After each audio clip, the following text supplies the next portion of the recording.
Queridos amigos, queridos companheiros dessa longa caminhada que é a vida, ou melhor, dessa interminável caminhada, porque na vida interrompe-se uma trajetória, mas inicia-se outra, e nós somos os eternos aprendizes.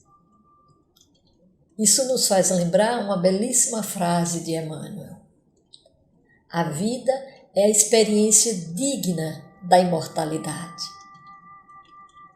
Que a paz de Jesus possa nos envolver, preparando-nos para mais um momento de interação entre os dois planos da vida. Pois quando nos permitimos beber da fonte que emana do plano espiritual, estamos com esse mundo conectados. Sem falarmos da presença dos amigos espirituais, que se agregam a nós quando percebem um pouco de boa vontade na busca do conhecimento renovador. Este é mais um dos encontros semanais para estudarmos o livro O Consolador, livro em que o Espírito Emmanuel, através da psicografia de Chico Xavier, responde às questões a respeito de ciência, filosofia e religião. Na semana passada, no ambiente da ciência, concluímos os temas relativos às ciências especializadas. E hoje iniciaremos no campo das ciências combinadas, a quarta das classificações feitas à ciência pelo benfeitor. E a primeira questão de hoje é a de número 80.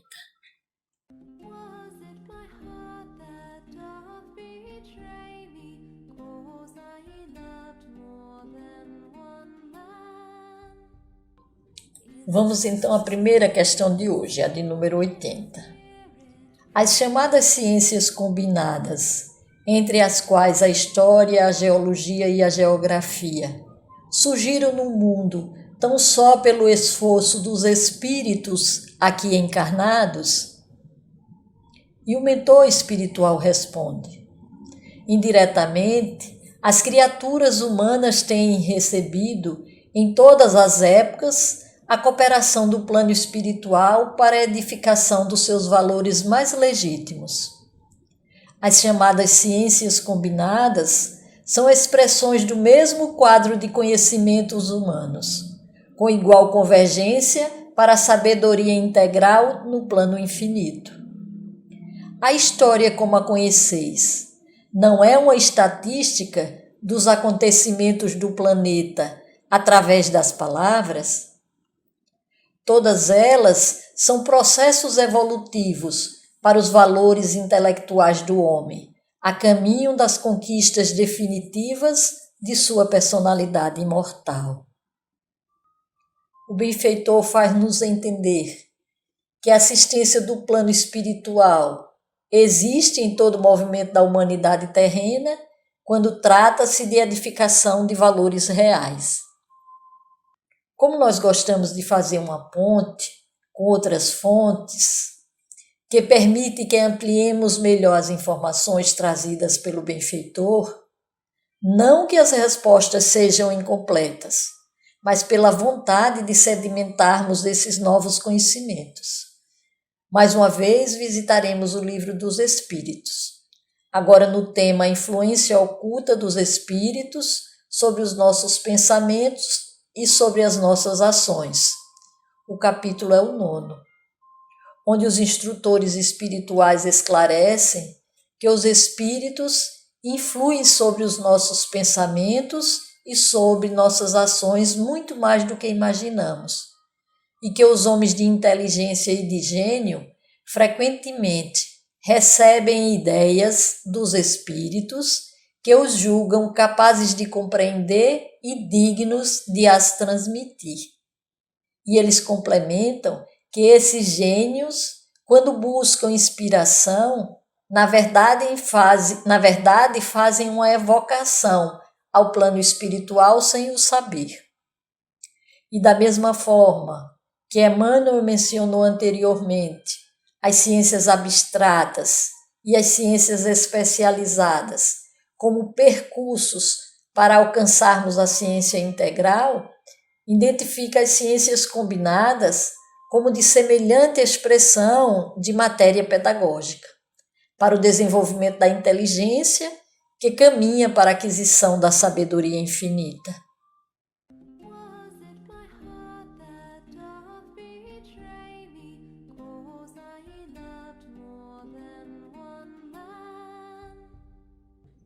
Questão 81. Nos planos espirituais, a história das civilizações terrestres é conhecida nas mesmas características em que a conhecemos através dos narradores humanos? E responde Emmanuel: a descrição dos fatos é aproximadamente a mesma. Todavia, os métodos de apreciação dos acontecimentos e das situações divergem de maneira quase absoluta. Muitas vezes os heróis, nos livros da Terra, são entidades misérrimas na esfera espiritual. Verifica-se então o contrário. Conhecemos espíritos altíssimos que vieram do mundo cobertos de virtudes gloriosas e que não consta de nenhuma lembrança da humanidade.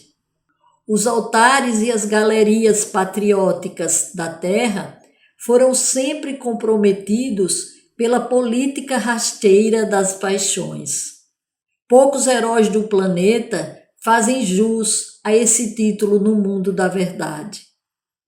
É por essa razão que a história do orbe, sendo exata no concernente à descrição e à cronologia, é ilegítima no que se refere à justiça e à sinceridade.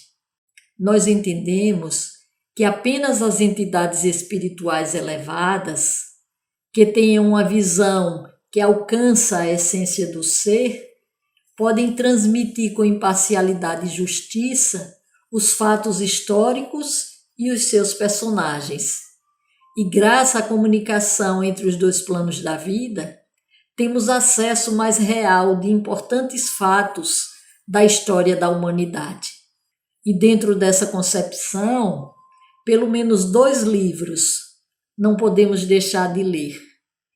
A Caminho da Luz, no qual o Espírito Emmanuel, em um notável trabalho de síntese, destaca os mais relevantes fatos e personagens que através do tempo balizaram a nossa marcha, e são relatos que vão desde a gênese planetária até as perspectivas do porvir, evidenciando sempre a importância do Evangelho do Cristo, diante da ciência, das religiões e das filosofias terrenas. Traremos uma pequena amostra desse livro, que fala de Napoleão Bonaparte, o humilde soldado corso, destinado a uma grande tarefa na organização social do século XIX, não soube compreender as finalidades da sua grandiosa missão. Bastaram as vitórias de Arcole e de Rivoli, com a paz de Campo Fórmio em 1797, para que a vaidade e a ambição lhe ensombrassem o pensamento. E no parágrafo final desse relato, encontramos: sua fronte de soldado pode ficar laureada para o mundo de tradições gloriosas. E verdade é que ele foi um missionário do alto, embora traído em suas próprias forças. Mas no além, seu coração sentiu melhor a amplitude das suas obras, considerando providencial a pouca piedade da Inglaterra que o exilou em Santa Helena após o seu pedido de amparo e proteção. Santa Helena representou para o seu espírito o prólogo das mais dolorosas e mais tristes meditações na vida do infinito. É apenas um pequeno trecho, para que desperte a vontade de fazer a leitura integral. Vale muito a pena a leitura do livro A Caminho da Luz. E o outro livro, com maior significância para nós brasileiros, é Brasil, Coração do Mundo, Pátria do Evangelho, no qual Humberto de Campos recolhe nas tradições do mundo espiritual material que explica a missão espiritual da terra brasileira e, paralelamente, descortina a história da nossa nação. Esses 2 livros chegaram até nós graças à psicografia do nosso querido irmão Chico Xavier. Enriquecendo o nosso pouco conhecimento, já que nos referimos a Napoleão, queríamos recomendar a leitura da crônica Kardec e Napoleão, também do espírito Humberto de Campos. Encontra-se no livro Cartas e Crônicas.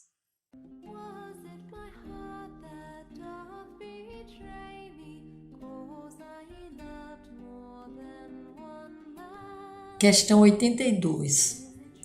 Os falsos julgamentos da história agravam a situação dos que se desprendem do mundo na qualidade de heróis, sem que o sejam? E responde o benfeitor: as exéquias solenes, cerimônias fúnebres, os necrológios brilhantes, os pomposos adjetivos que se concede aos mortos, entre aspas, em troca do ouro da posição convencional que deixaram, aflige os que partiram pela morte de maneira intraduzível. Penosa situação de angústia se estabelece para esses espíritos sofredores e perturbados que se envergonham de si mesmos, experimentando a mais funda repugnância pelas homenagens recebidas. E nós abrimos um parêntese, lembrando que alguns irmãos demoram para cair em si, para reconhecerem os seus equívocos. Quem já teve a oportunidade de ler o livro Libertação, do espírito André Luiz, lembram da figura do Gregório, que tinha sido um homem importante na igreja, mas que se revoltara depois do desencarne e dirigia uma agremiação das sombras, e já se encontrava lá há alguns séculos. Mas, continuando a resposta de Emmanuel, cessada essa fase do julgamento insincero do mundo, frequentemente se poderá observar a incoerência dos homens. O antigo herói, entre aspas, volta ao orbe com as vestes do mendigo ou do proletário rude, aprendendo nas lágrimas silenciosas a compor os cânticos do dever e do trabalho santificantes. Todavia ninguém o vê, porque na história do mundo, em todos os tempos, o homem sempre incensou a tirania e raramente fixou o olhar inquieto na flor carinhosa e humilde da virtude. Como a lei de causa e efeito não comete engano, as condições do retorno à vida física comprovam o que deixamos de aprender e o que precisamos fazê-lo. E graças a Deus, as situações mais humildes não recebem elogios enganadores.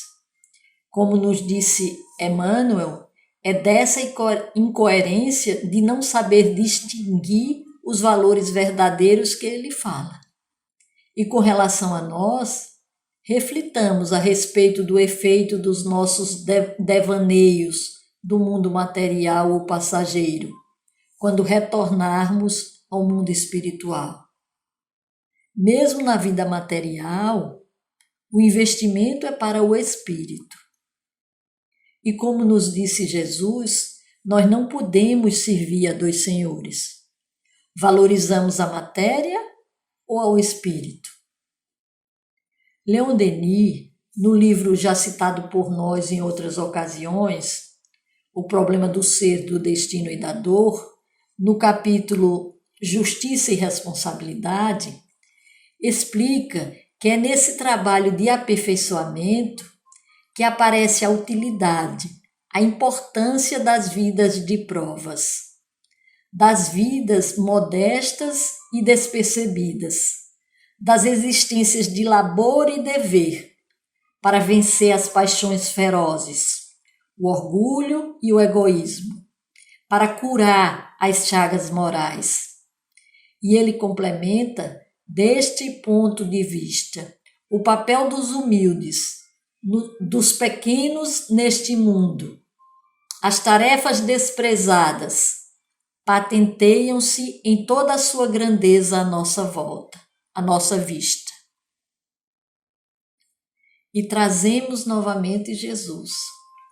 Aquele que quiser ser o primeiro, que seja o servidor de todos.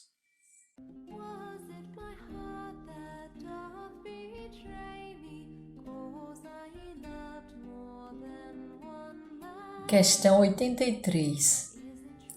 É o historiador responsável pelos juízos falsos da história?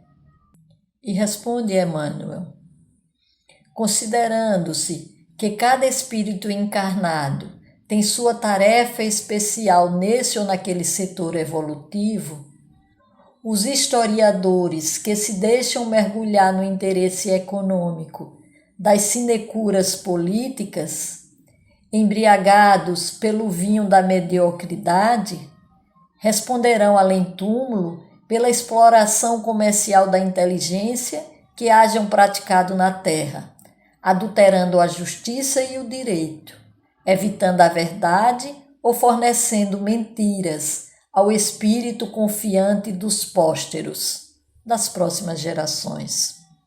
E novamente falamos da lei de causa e efeito, que se faz presente em toda a nossa trajetória.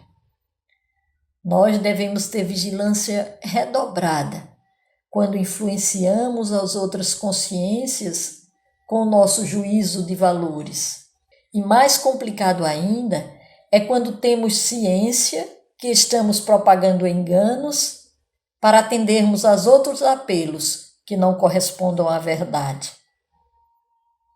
Emmanuel, no livro Caminho, Verdade e Vida, em uma mensagem intitulada Verdades e Fantasias, explica que nem sempre os amigos da verdade são aceitos.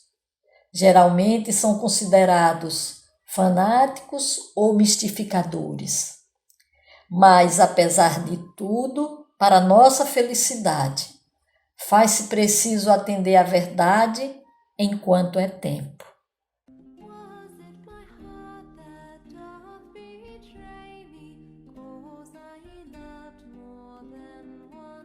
Questão 84. Se um espírito no plano invisível não é realmente uma criatura santificada, como receberá as orações de seus devotos, se a história do mundo o canonizou? E responde Emmanuel: a canonização é um processo muito arrojado das ambições humanas para ser considerado perante a verdade espiritual. Conhecemos inquisidores, verdugos de povos e traidores do bem, conduzidos ao altar pelo falso julgamento da política humana. A prece dos devotos, invocando o seu socorro, muitas vezes sem se lembrarem da paternidade de Deus, ecoa-lhes no coração perturbado como vozes de acusação terrível e dolorosa, porquanto reavivam ainda mais a nudez de suas feridas. Frequentemente, os espíritos que se encontram nessa penosa situação rogam a Jesus a concessão das experiências mais humildes na terra, a fim de olvidarem os ruídos nocivos das falsas glórias do planeta, no silêncio das grandes dores que iluminam e regeneram. Voltemos à resposta de Emmanuel na questão 81. Conhecemos espíritos altíssimos que vieram do mundo cobertos de virtudes gloriosas e que não constam de nenhuma lembrança da humanidade. Nós, homens terrenos, iludidos pelos apelos do ego imaturo, que busca projeção no mundo ilusório, somos incapacitados de fazermos julgamentos. Esquecemos que o caminho e a verdade encontramos em Jesus.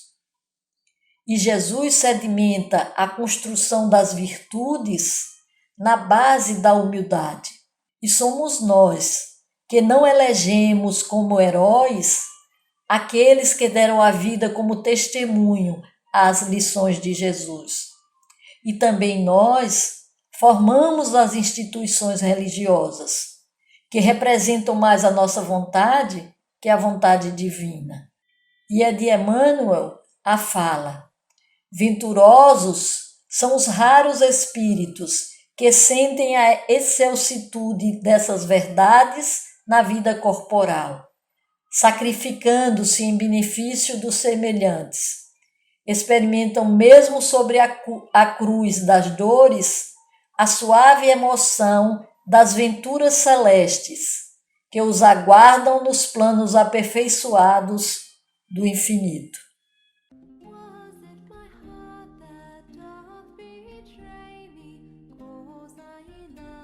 Questão 85. As primeiras formas planetárias obedeceram a um molde especial pré-existente? E responde o benfeitor: Jesus foi o divino escultor da obra geológica do planeta.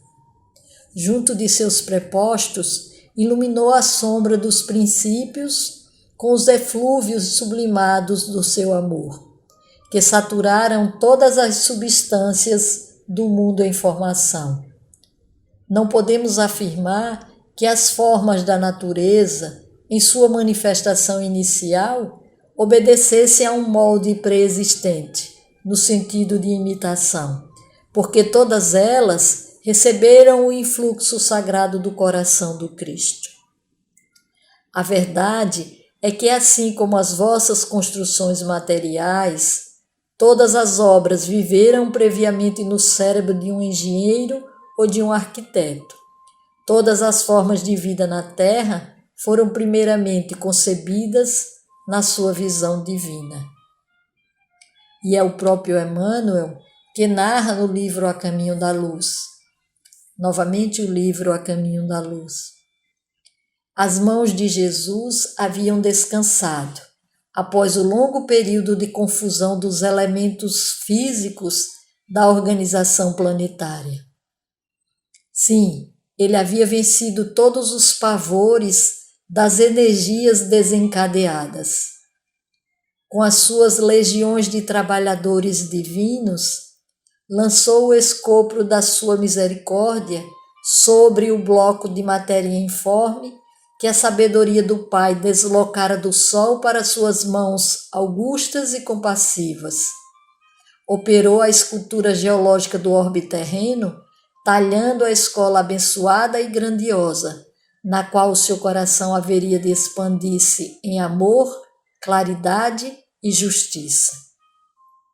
E mais adiante encontramos: sob a orientação misericordiosa e sábia do Cristo, laboravam na terra numerosas assembleias de operários espirituais. Como a engenharia moderna, que constrói um edifício prevendo os menores requisitos de sua finalidade, os artistas da espiritualidade edificavam o mundo das células, iniciando nos dias primeiros a construção das formas organizadas e inteligentes dos séculos por vindouros. Os trabalhadores do Cristo, como os alquimistas, que estudam a combinação das substâncias, na retorta de acuradas observações, analisavam igualmente a combinação prodigiosa dos complexos celulares, cuja formação eles próprios haviam delineado, executando com as suas experiências uma justa aferição de valores, prevendo todas as possibilidades e necessidades do porvir.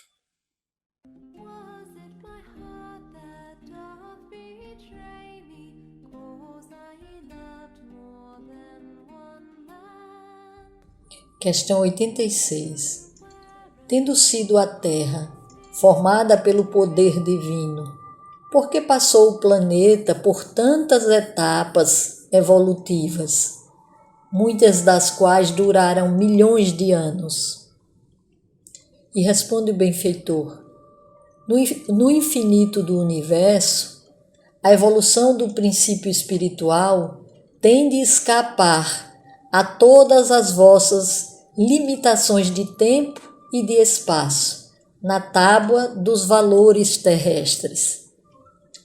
As aquisições de cada indivíduo resultam da lei do esforço próprio no caminho ilimitado da criação, destacando-se daí as mais diversas posições evolutivas das criaturas, e compreendendo-se que tempo e espaço são laboratórios divinos, onde todos os princípios da vida são submetidos às experiências do aperfeiçoamento, de modo que cada um deva a si mesmo todas as realizações no dia de aquisição dos mais altos valores da vida.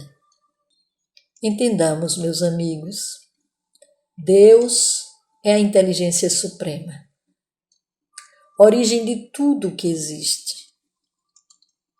As suas leis naturais são perfeitas e justas, regem o micro e o macrocosmo, e desenvolve-se permitindo que todos nós caminhemos para a plenitude relativa, mas com os nossos esforços. Embora contemos sempre com a ajuda daqueles que já marcham à nossa frente. A nossa condição atual é de espírito, ser inteligente da criação, porque já temos a capacidade de discernimento. Mas foram precisos milhares de séculos para chegarmos a essa condição. Mas qual a importância do tempo, se temos a eternidade para caminhar? Por enquanto, nós temos apenas a intuição de Deus. Nós não o compreendemos, como nos dizem os benfeitores espirituais. Deus é essa perfeição absoluta. Toda a criação é harmônica e perfeita.